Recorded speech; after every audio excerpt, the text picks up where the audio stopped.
A very warm welcome to Rajya Sabha TV. You're watching our cultural diary, Colors of India. I'm Teena Jha with the latest cultural events from the national capital. As always, let's begin with the highlights. Up first, as our top story, we bring you the Delhi International Arts Festival. Followed by National School of Drama's Jashn-e-Bachpan.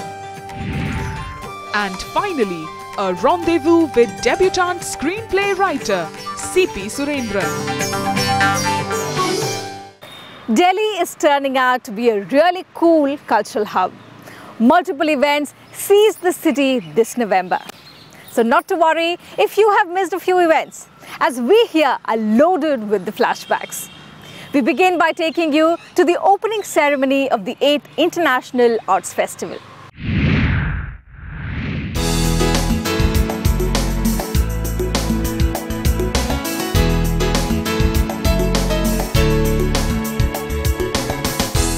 When the majestic architectural brilliance comes together with art, the result is sheer rhapsody. The monumental Purana Killa played host to one of India's finest, iconic festival of the arts, the Delhi International Arts Festival. The aim has been to maximize cultural activities and awareness among the masses. And the 8th edition brought with it innovative variety and diversity from about 14 countries. A harmonic society is the one which understands each other's cultures and respects it. You know, you have to have a healthy respect for every culture of the world, on every people of the world, because we all belong to the same planet. And I think in that sense, Delhi International Arts Festival is doing great service to the public, because it presents art forms, original art forms from those regions or from those countries, and allows people to, to get exposed to them first and then start appreciating them.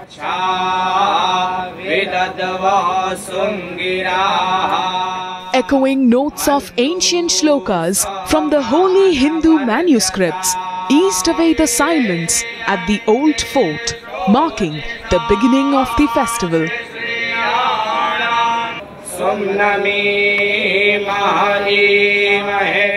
Representing India, Vedic scholars all the way from Varanasi presented Vedic chants of Ved Shakha Swadhyay.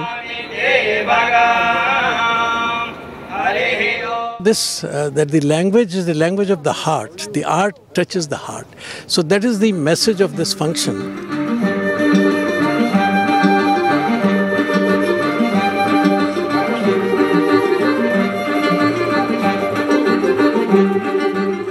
Among the participating nations, Kazakhstan, with its traditional folk dance form, the Geku.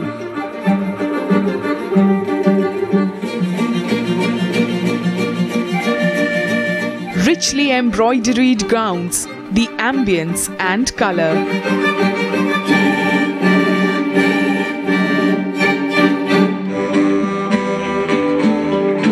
Dance to the tunes of the dombra, the country's most popular string instrument.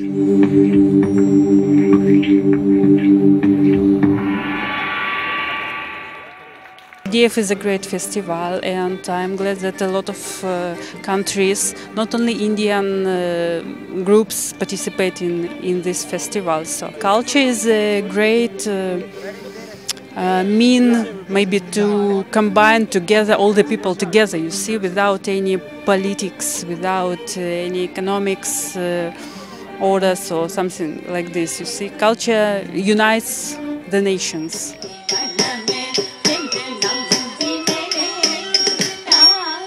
Another exciting presentation was the Malaysian Varnam in Bharatanatyam style, dedicated to Lord Chidambaram.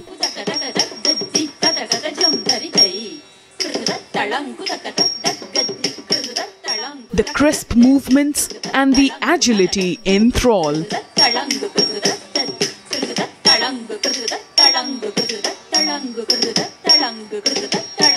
Coming through also is the cultural and religious similarities between Malaysia and India.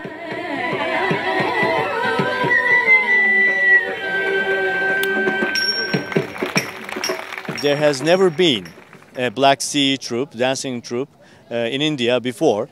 I think they have contributed wonderfully to the idea of the very idea of the festival, that we are living in one single world. We're all connected with each other. We have our own differences, but when they come together, when we come together, all of us, we make one beautiful whole.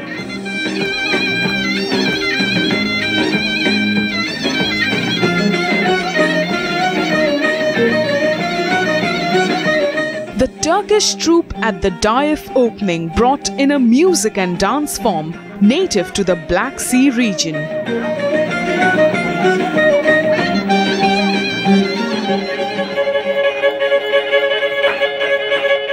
The bar and horan dances with their fierce music, rapid hand movements and shoulder shimmy are a lot of fun and aesthetically rich too.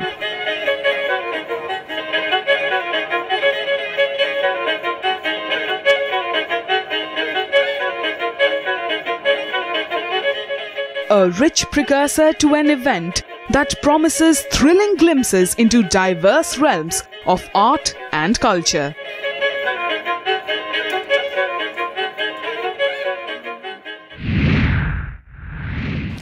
The opening ceremony was a deep dive into many ancient but existing folk cultures. And it's interesting to note how some of them share some profound similarities. Well, on that note, it's time for us to slip into a very short break, but lots more coming up on the other side. Don't go anywhere. Coming up, National School of Drama's Jashn-e Bachpan, followed by some Hindustani classical music and an encounter with C.P. Surendran. Welcome back after the break. The National School of Drama is back with its Children's Theatre Festival titled Jashn-e Bachpan. It brings together some of the most entertaining plays dedicated to children. One of these performances, the one we'll look at right now, is called James or Ek Giant Peach. Here it goes.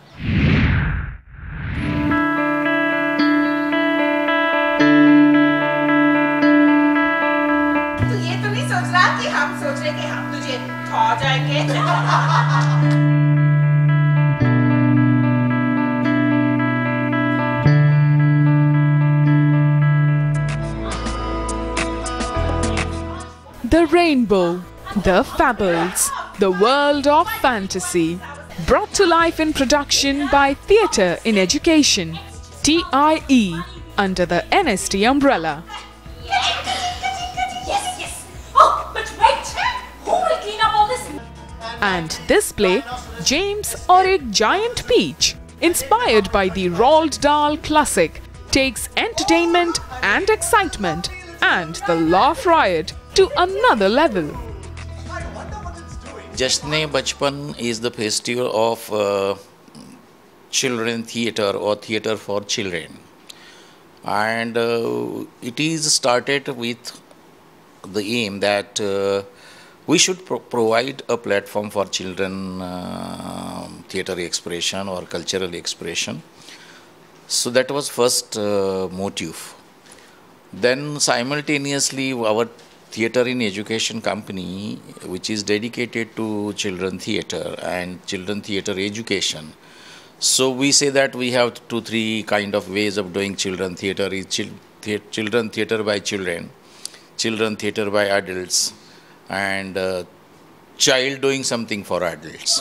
Yes! The story revolves around James Henry Trotter, an orphan whose parents have been eaten up by a rhinoceros.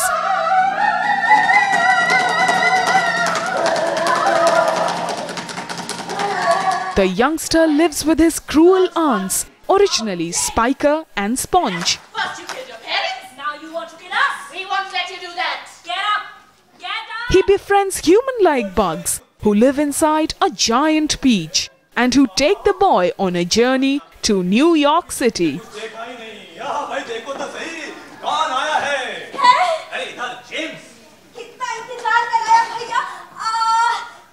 And what a journey it turns out to be. The play is about a young boy called James who is living a very ordinary life, and one day suddenly he discovers something magical, and that transforms his entire life, and he goes on this great adventure that completely changes him and changes his entire life. I think what really attracted us to this story was that it's written by Roald Dahl, and Roald Dahl has a very weird and funny way of saying very simple things. The Roald Dahl adaptation, directed by Gagan Dev River from Rangbaz Theatre Group, looks to take forward a work that has enthralled an entire generation and more.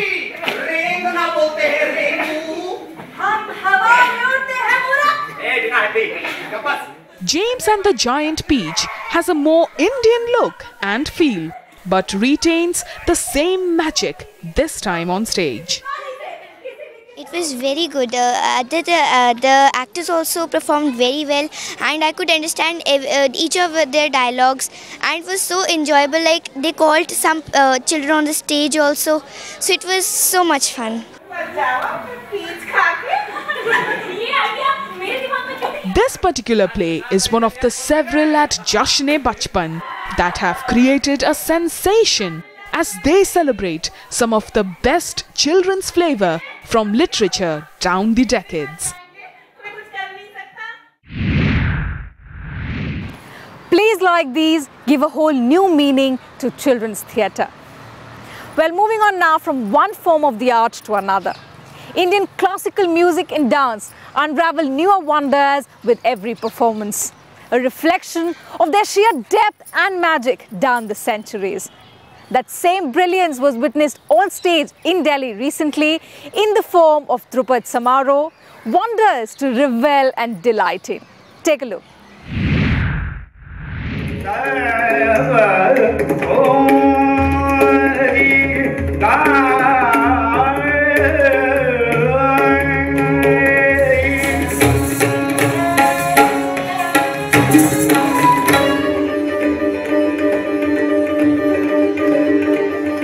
That divine blend of classical Hindustani vocal and instrumental music and dance, transporting the senses to another realm. The Drupad Samharo, organized by the Drupad Academy, held out another treat for connoisseurs of classical music.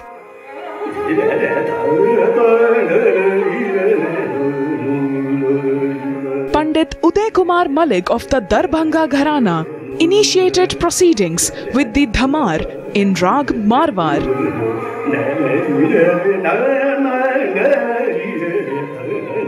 Dhamar is one of the tal used in Hindustani classical music, where Drupad is a vocal genre said to be the oldest but still in use.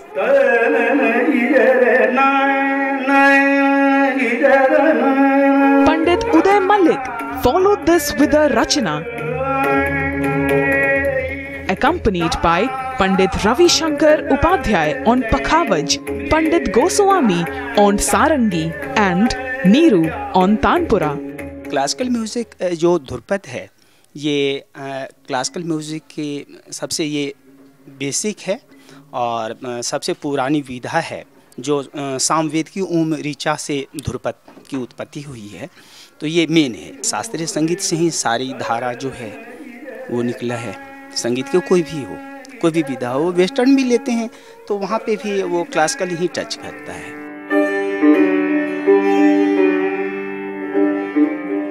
Up next, a sitar recital by Manju Mehta, again enthralling the audience.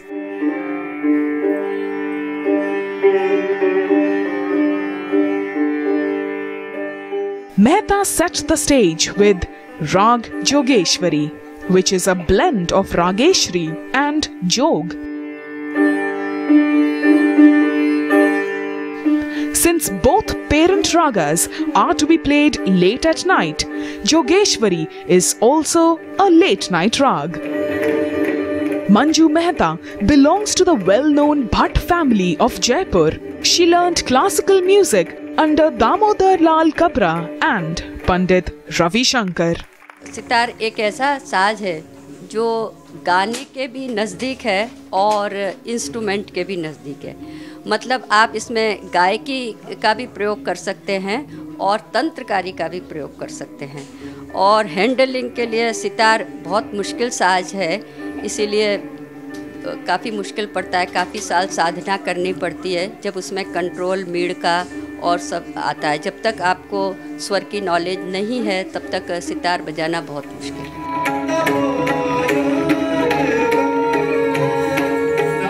Classical dance rounded off the magic of the evening. A Kathak dance recital by Shambhavi Shukla was a fit finale. The name Kathak derives from the Sanskrit word Katha, meaning story.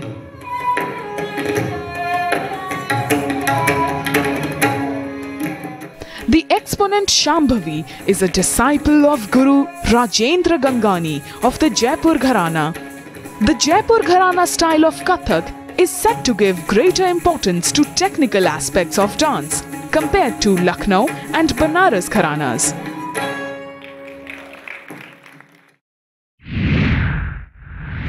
India's myriad cultures, though so diverse, play a huge role in binding and uniting the country. Perhaps in the common thread of respect for music and art and the vibrance of our history. On that note, we slip into another quick break. Lots more when we return. Do stay with us. Coming up on the other side, C.P. Surendran talks about his latest venture, Gandhari Dastan. Welcome back. In the recent times, Indian cinema has been focusing a lot on the biopics, and it seems this genre is proving to be quite inspirational. So in our next segment, we bring you a rendezvous with C.P. Surendran, who's making a Bollywood debut this time with his latest flick, Gandhari Dastan. A journalist by profession and a poet and a writer by passion, and now debuting his way into Bollywood with Gandhari Dastan, we have with us C.P. Surendran. Welcome to our show, sir, and thank you so much for your time. Thank you. This is your first venture as a screenplay writer, in Bollywood. So if you could tell us about your experience, how did it all begin? Well, primarily it began because I used to have a column in the Times of India some time back. And I think Anand Mahadevan, who is a very well-known director, he used to read my columns. And he wanted for Gandhari Dastan, which actually involves a senior citizen's struggles against the bureaucracy and system to find recognition for himself as a freedom fighter. He wanted someone to work on the script and make sense of it from outside Bollywood industry. So he wanted actually a writer who would have some understanding of what the freedom struggle was all about, and someone who could actually make sense out of a narrative which was not overtly dramatic. So he wanted someone who could spin together, put together something which is which doesn't bore the audience at the same time, which conforms to standards of global cinema. We would love to know about the movie itself, sir. Gandhari Dastan, dealing with the struggle of a freedom fighter. This movie is about recognizing people's identity, people's individuality. You know, that each man has a certain kind of ordeal that he has fought to come to wherever he is now. So we are talking about somebody like Gandhari Das and his past, and how in a contemporary society like this, we are not much concerned about each other, but which we are not really bothered about what happens to the other person. We are not particularly sensitive about other people's pains or pleasures. In that situation, how does one hold on to one's convictions and one's faith in what one has done before, and to continue that struggle in a very Gandhian stoic way without breaking out into, psychotic violence, or without breaking out into a, into a completely sick, man. How to continue with the struggle, how to, the art of handling one's frustrations in a society full of distractions and, I would think, to some extent, non-care. So the story is about us. It is about the story of an unknown Indian. And I think it is very vital that we respect these stories, because that is what actually made India what it is now. When we look at the name, Gaur Hari Dastan, right? A freedom file, that's what the tagline goes like, right? So if you could elaborate on the particular name of the movie, are you taking something from the Urdu Dastan Goi, the storytelling style of it? Are you taking something from that? No, Dastan basically means a story or legend of Gaur Hari Das. But the freedom file part of it is that the man in question, that is Gaur Hari Das himself, who stays in a western suburb of Bombay, is called Dahisar, close to Borivali. He himself, painstaking care, he had actually built up a large file. This file consisted of his interactions with the bureaucrats, his receipts from them, his appeals to various ministers and top bureaucrats, explaining his case. So he put in about 3 to 3.5 decades of struggle behind this. So over the years, the file became fatter and fatter and fatter. And soon it achieved some sort of a proportion where he actually had to cart it around. So it's a fairly big file. So the tagline of the movie is based on that file. Where do we see this story, Gaur Hari Dasta, standing when it is, into the group, competing with each and every biopic out there? Because this is one particular genre which is, suddenly is gaining a lot of momentum nowadays. See, I don't think, I don't think if you talk to, say, his director or to his cast, it's been a brilliant cast actually. I don't think any one of them seriously believes that they are going to compete with, say, Bhag Milka Bhag, which is a very big, expensive production, or Mary Kom. We are talking about good cinema. We are not talking about formula at all here. We are talking about how good cinema need not be boring. We are saying good cinema must or will find its own, small audience, but small but very intimate, interactive audience. Why don't you make sense of your society and your reality and your country? I mean, why don't you try to do that? And why don't you do it with some sense and some style and grace and some creativity going into it? So this is not a Bollywood movie in a typical sense. This is a movie which is trying to conform to standards of global cinema. So I think there is a difference between other biopics and this one is. How does Gaur Hari Das in the movie justify being a hero then? My reading is a lot of people live through their life, continue doing what they do, and finally die without actually discovering what they really were. There is no sense of discovery. What was I? It's not just me, my husband, my wife, and 3 children, my house and my car. There's something else which you got to find out what and you never find out what you are unless you are up against a whole bunch of things which will define your so-called heroism and grit. And in this case, in Gaur Hari Das's case, what has actually happened is that because he is a peaceful, elderly man who is not given to temperamental flares, who doesn't have huge muscles, and who not even clear what he is supposed to do in the face of non-recognition. The strategy that he can evolve is one of consistent going up and down steps, consistent going into offices and coming out and you do it for 30 years. You know, like a 2 or 3 world wars put together, but you have done it. What has happened is that part of your life, the young life, you spent fighting for a country, and the rest of your life you wasted fighting for recognition for that service. So it is a huge waste. But with what grace do you handle it? You know, the disintegration of a life, and what is the grace with which you hold on to it, and how you fight it without losing your humanity, losing your sense of perspective. I think that's a great achievement for any human being, and I think that's what's happened in this case. So I would think it is a very ordinary hero, but I think it is extraordinary kind of courage, which goes, I think, largely unnoticed in our society, I would think. So. Okay, all right. Thank you so much for talking to us.